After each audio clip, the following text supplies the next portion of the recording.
आधार है। ये जीवन तरंग अत्यधिक है। और ये तरंग है क्या? तरंग यही है अस्पष्ट से। पड़ोसी के यहाँ फरा है, अचार बनवाने की अगर इच्छा हो, कि मन कह दिया अचार बनाना है, शायद पूछ लिया भैया अचार बनाना है, और अगर शायद विरोधी है तो उसे पूछो न करे। लहर चालू हो गई, अचार बनाने की लहर चालू हो गई, और चालू होने के बाद चला जो टोल ले आवाज आई मार करी तो थोड़ा पकड़ी तो देखा चाहिए। ये गहरी लहर हो गई, तगड़ी लहर हो गई। अगर वो सोच ले अपने आप को, नहीं ठीक है अचार बनाना है, संसार में रहते हैं, गृहस्थी का वस्तु है, हाँ? अपने को और आए हुए अतिथियों का सेवा करने का एक साधन है, तो ऐसा करे कुछ शारीरिक श्रम करके धन कमा ले, उससे खरीद लिया जाए और खरीद के अपने आप संतुष्टि से बनाए, तो वो लहर खत्म है। लहर खत्म है, और लहर जब खत्म है तो हम अपने आप में स्थिर हैं, किसी भी प्रकार का विरोधाभास नहीं होगा, और न ही किसी भी प्रकार की कोई दंगा या लड़ाई होगी। लेकिन है क्या? हमारे लता साहब जी ने लिखा कि जहां लोभ बढ़े निका निष्कुल ले, बुलाए श्री लज्जा धीरज धर्म ज्ञान मति नस जाए। जहां लोभ बढ़े निका निष्कुल ले बुलाए, यानी लोभ बढ़ता है तो अपने निज कुल को भी बुला लेते हैं। आवा हम अकेले नहीं, 4 जने आवा, अगर किसी प्रकार से कोई विरोध करने वाला होगा, 4 जन रहेंगे 5 जन रहेंगे तो बराबरी कर लेंगे, लेके अपना चले निज कुल ने बुलाए, असली लज्जा धीरज धर्म ज्ञान मति नस जाए, वहां पर ज्ञान का नाश हो जाता है। और मेरे बंधुओं, ज्ञान एक ऐसा दीपक है, ऐसा अमृत है, जिसको पी करके, जिस दीपक को जला करके आप जो है अंधकार से प्रकाशमय स्थान बना सकते हैं और प्रकाश में रहें। जैसे जलाए कृष्ण, ध्रुव प्रहलाद विभीषण सबरी और अनेकों तारा, कहा कलु सुनो भाई साधु हंसा जान के उबारा, गुण है अगम अपारा जिन तारा संसार। इन लोगों ने जो है ज्ञान रूपी दीपक जलाया और जला करके प्रकाशमय हो गए। आज विश्वविख्यात नाम है इन सब का, है या नहीं? विश्वविख्यात नाम है ध्रुव का, प्रहलाद का।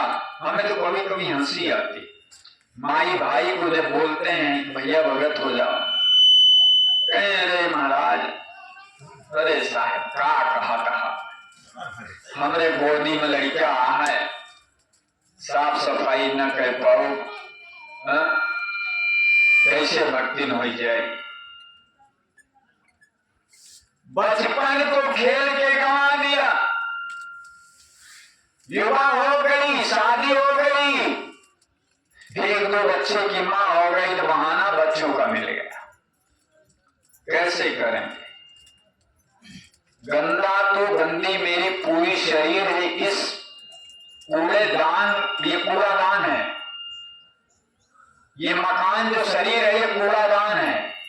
इस शरीर से क्या निकलता है? आंख से कोई अच्छी चीज निकलती है, नासिका से कोई अच्छी चीज निकलती है, मुख से आप जब खकार करने कोई अच्छी चीज निकलती है, पूरे शरीर से जो पसीना बहता कोई अच्छी चीज है ये? गुलाब से कोई अच्छी चीज निकलती है? तो है क्या ये? कूड़ादान से क्या निकलेगा? कूड़ा तो निकलेगा, लेकिन इसी कूड़ा के अंदर एक अमूल तत्व है। वो अमूल तत्व क्या है? वो अमूल तत्व आप स्वयं हैं, दूसरा कोई नहीं है। वो अमूल तत्व आप स्वयं हैं और अपने आप को न समझ करके आप दूसरों के सहारे हो गए।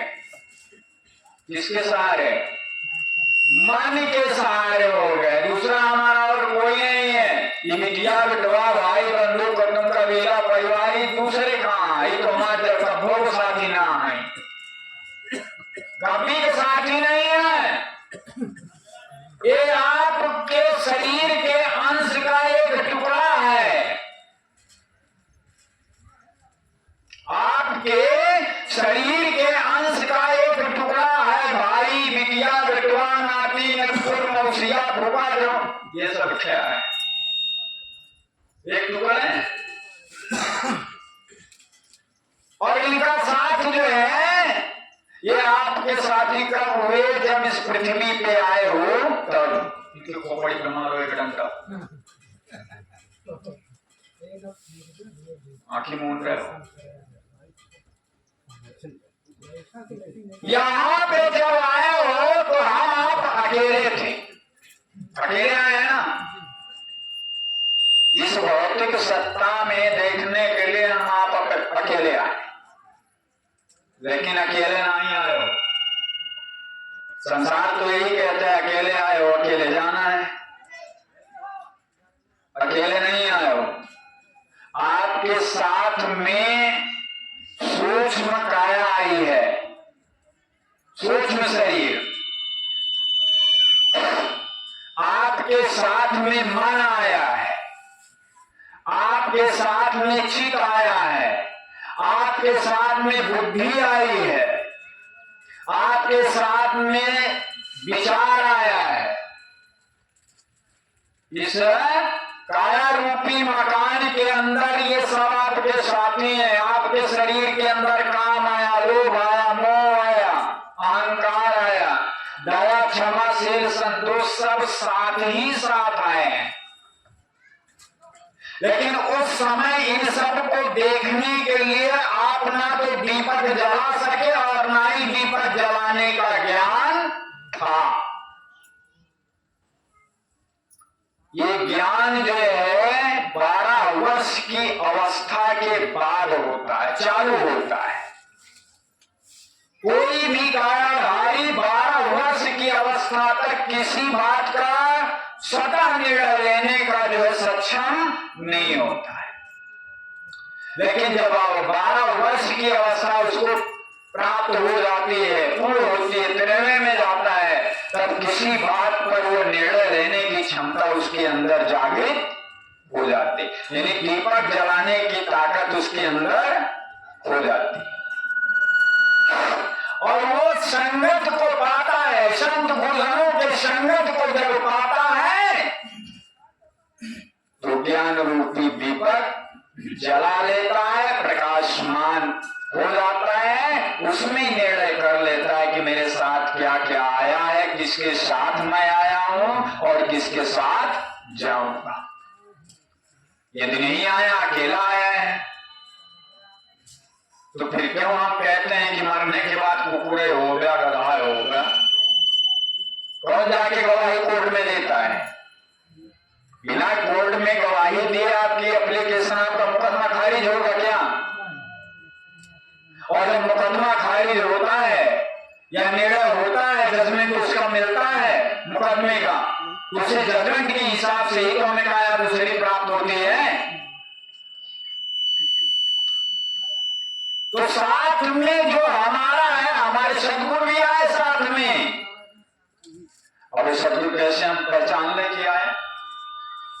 सदगुरु साथ में आए, बच्चा रहता है, खेलता रहता है, एक रोने लगता है, एकाएक रोने लगता है, रोता है कि नहीं? और ऐसे खेल रहा है, एक बारी ठट्ठा मार के हंसता है, छोटे में भी जागते में भी। तो उस समय कौन है? उस समय न तो वो आपकी भाषा समझता है, न आप उसकी भाषा समझते हैं। उस मासूम बच्चे की समझते हैं क्या आंसर? कोई उस मासूम बच्चे की भाषा तो हम नहीं समझते हैं।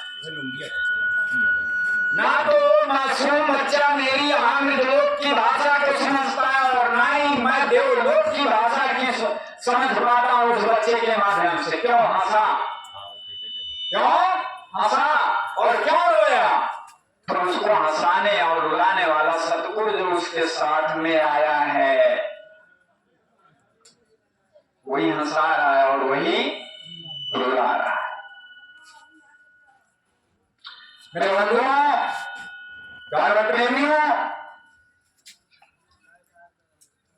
इसीलिए जो ऐसा कह दिया कि सब घट मेरा साइया सुनी से जनकोल।